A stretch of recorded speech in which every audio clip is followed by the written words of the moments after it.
அப்புறம் கேன்சர் பேஷண்ட்டுக்கு என்ன கொடுக்கணுன்னாக்கா ஒரு 2 முட்டை, சாத்துக்குடி ஜூஸு, அதுக்கப்புறம் டிஃபன் ஏதாவது அவங்களுக்கு என்ன டிஃபன் பிடிக்குதோ அது நம்ம கொடுக்கணும்.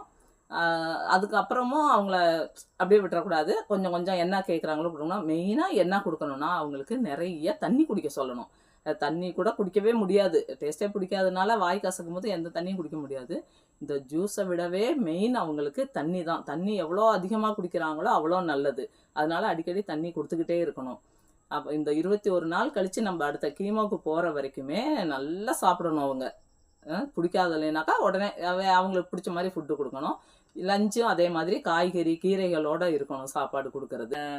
எதுவும் வரும், ப்ராப்ளங்களும் வரும். சாதாரணமாக மினிமமாக வர்ற ப்ராப்ளம்னு சொல்லிட்டுனா கீமோ போட்ட உடனே வயிற்று வலி, வயிறு புண்ணாகிறது, வாய் புண்ணாகிறது, இது மாதிரியெல்லாம் தான் ஆகும். வாமிட்டிங், லூஸ் மோஷன் சாதாரணமாகவே எப்போவுமே இருக்கும். அந்த கீமோ முடிகிற வரைக்குமே ஒரு